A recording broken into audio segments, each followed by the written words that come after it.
દક્ષિણ ગુજરાત બાદ સૌરાષ્ટ્ર અને ઉત્તર ગુજરાતમાં મેઘરાજાએ જમાવટ કરી છે। ઉત્તર ગુજરાતમાં લાંબી રાહ જોવડાવ્યા બાદ તોફાની વરસાદ પડ્યો। એમાં પણ અંબાજીમાં માત્ર ગણતરીના કલાકોમાં જ આબ ફાટ્યું હોય તેવો ધમાકેદાર વરસાદ પડ્યો। અંબાજી આખું ડૂબી ગયું। અનરાધાર વરસાદના પગલે રોડ પર જાણે નદીઓ વહેતી હોય તેવા દ્રશ્યો સામે આવ્યા। અંબાજીના રોડ પર કમરસમાં પાણી ભરાઈ ગયા। અંબાજીની દુકાનોમાં કમરસમાં પાણી ભરાઈ ગયા।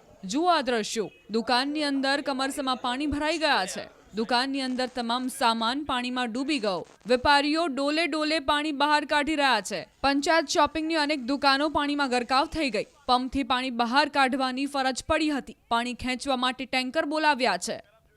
આ બાજુ અંબાજીના રસ્તાઓ પણ બેટમાં ફેરવાયા। અંબાજીની મુખ્ય બજારોમાં જાણે નદી વહેતી હોય તેવા દ્રશ્યો સામે આવ્યા। અનેક વાહન ચાલકો ફસાયા। આ બાજુ બનાસકાંઠાના અનેક ગામડાઓ પાણીમાં ડૂબ્યા। અમીરગઢના ઇકબાલગઢમાં ભારે વરસાદથી મુખ્ય માર્ગ તેમજ ઇકબાલગઢ અંડરબ્રિજ આગળ ભરાયા ઘૂંટણસમાં પાણી। તો પાલનપુર પણ પાણી થયું। વરસાદ પડતા પાલનપુર હાઈવેથી મલાણા જવાના રસ્તા પર ભરાયા પાણી। ગામડાઓને જોડતા માર્ગ પર ભરાયા પાણી। રોડ પર પાણી ભરાઈ રહેતા નાના વાહન ચાલકો તેમજ રાહદારીઓને ચાલવું બન્યું મુશ્કેલ। પાણીથી લથપથ રસ્તાઓના દ્રશ્યો છે ગીર સોમનાથના। અહીં ભારે વરસાદથી રોડ પર ફરી વળ્યા પાણી। વેરાવળની મુખ્ય બજારમાં પાણીનું સામ્રાજ્ય છવાઈ ગયું। લોકોને પાણીની વચ્ચેથી પસાર થવું પડ્યું। સટ્ટા બજાર, તપેશ્વર રોડ, સુભાષ રોડ સહિતની બજારોમાં પાણી ભરાયા। મુખ્ય બજારોમાં પાણી ભરાતા વેપારીઓ ચિંતિત થયા। તો કોડીનારની બજારોના પણ હાલ જોઈ લો।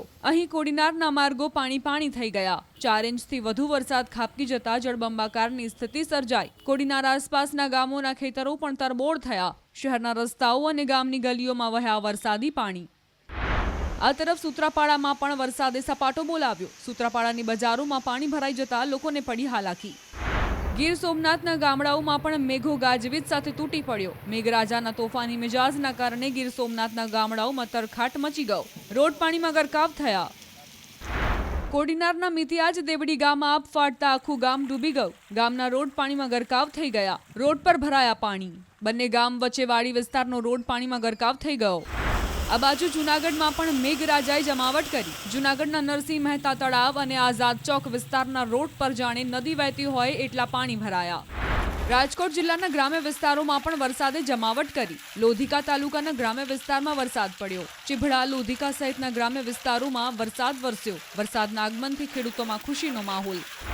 તો ધોરાજીના વાડોદરમાં 2 કલાકમાં 2.5 ઇંચ વરસાદ પડતા રોડ પાણી થયા। વાડોદરના જીવાદોરી સમાન ચેકડેમમાં નવા નીર આવ્યા અને વાડોદર ગ્રામ પંચાયતના આગેવાનોએ નવા નીરના વધામણા કર્યા।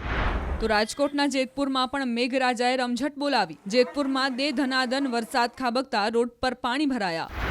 આ તરફ રાજકોટના ગોંડલ શહેર તેમજ તાલુકાના વિસ્તારમાં ધોધમાર વરસાદ પડ્યો। ગુંદાળા, અનીડા સહિતના ગ્રામ્ય વિસ્તારોમાં વરસાદ ખાબક્યો। તેજ પવન અને ગાજવીજ સાથે વરસાદ તૂટી પડતા રોડ પાણી થયા। રાજકોટ શહેરમાં પણ વરસાદે જમાવટ કરી। કાલાવડ રોડ, નાના મહુવા સર્કલ સહિતના વિસ્તારમાં વરસાદ પડ્યો। Yagnik road, bus station, Trikonbaug સહિતના વિસ્તારોમાં વરસાદથી રોડ પર પાણી વહેતા થયા। દેવભૂમિ દ્વારકાના દરિયામાં ભારે કરંટ જોવા મળ્યો। દરિયો જાણે ગાંડોતુર બન્યો હોય તે રીતે કાંઠાના વિસ્તારોમાં 15 ફૂટ ઊંચા મોજા ઉછળતા જોવા મળ્યા હતા। તો બીજી તરફ ગોમતી ઘાટ ખાતે પણ ઉછળતા મોજાની મોજ માણતા સહેલાણીઓ કેમેરામાં કેદ થયા।